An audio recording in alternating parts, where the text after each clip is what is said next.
लड़की इसमें कम भी ध्यान दीजिएगा तो चलेगा, लेकिन लड़का विशेष ध्यान रखिएगा।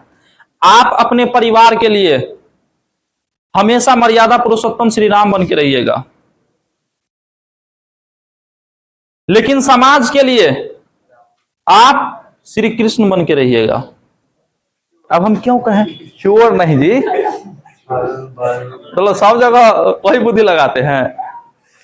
इसका अर्थ यह हुआ कि आज कलयुग में देखिएगा, कलयुग में यदि आप राम भी बन गए ना तो आपका जीना हराम हो जाएगा।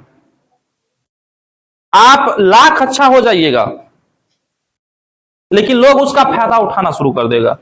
इसीलिए मिजाज में थोड़ा सख्ती भी जरूरी है।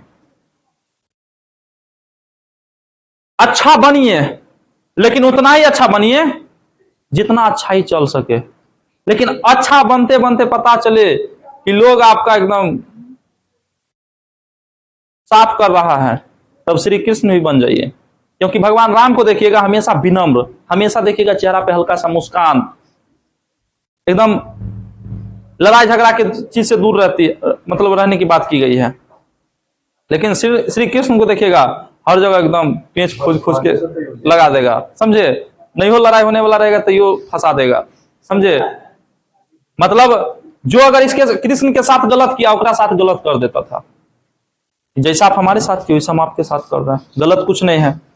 तो इसीलिए परिवार के बाहर आप जो है श्री कृष्ण बन के रहिए। कोशिश करिए कि राम उतना ही बने जितना चल सके, लेकिन परिवार के अंदर कृष्ण बनने की कोशिश न करके राम बन के रहिएगा। राम बन के रहिएगा, फायदा है। माँ बाप का भी एकदम सेवा। भगवान राम को अयोध्या भेज दिया एक बार, वनवास, जो अयोध्या से वनवास भेजा, एक बार भी कहा कि हमको क्यों भेज रहे हैं? बोला ठीक है पिताजी, अगर आपकी आज्ञा है तो हम चलते हैं। निकल दिया, गया वहां, जिस प्रकार अपना जीवन काटा वहां भी गया, ऋषि सबसे मिला, सबसे ज्ञान प्राप्ति किया, सबको समझाते बुझाते हुए चला। और भगवान राम की अगर लाइफ में देखिएगा, एक ही पत्नी सीता। वो बोला कि तुम मतलब हमसे कुछ मांगो।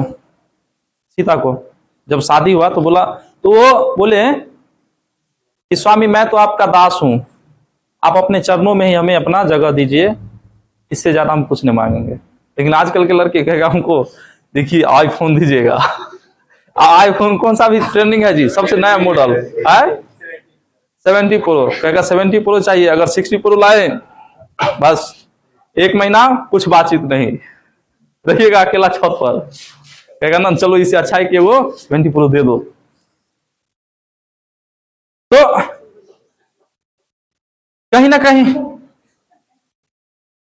भगवान राम भी एक चीज कहा कि देखो आज का जो समय है, राजा अनेक विवाह करता है, लेकिन सीते मैं तुम्हें वचन देता हूं कि ये राम सिर्फ तुम्हें ही पत्नी के रूप में स्वीकार करेगा, तुम्हारे सिवाय किसी अन्य स्त्री को आंख उठा के भी नहीं देखेगा। और वही हुआ, समझे। जब सीता जी धरती में विलीन हो गए, उसके बाद भी शादी ब्याह किए नहीं किए, अकेले रह गए, वनवास हो गया, वो टाइम में अकेले रहे। लेकिन कृष्ण जी को देखिए, परिवार में अगर कृष्ण बने, मतलब पत्नी के भी लाइफ में कृष्ण बने, एगो सत्यभामा और उसके बाद एगो कौन था जी, रुक्मिणी, मतलब ये दो एकदम प्रिय पत्नी। जहां भी फोटो क्लिक करवाते थे वो कोई साइड वो कोई साइड, दोनों के साथ एकदम कचाक। और जितना था इधर उधर किया, जितना भी रसलीला सब किया वो सब तो बाद की बात है, समझे। तो इसीलिए परिवार में क्या बनिएगा, राम बन के कोशिश करिएगा रहने का।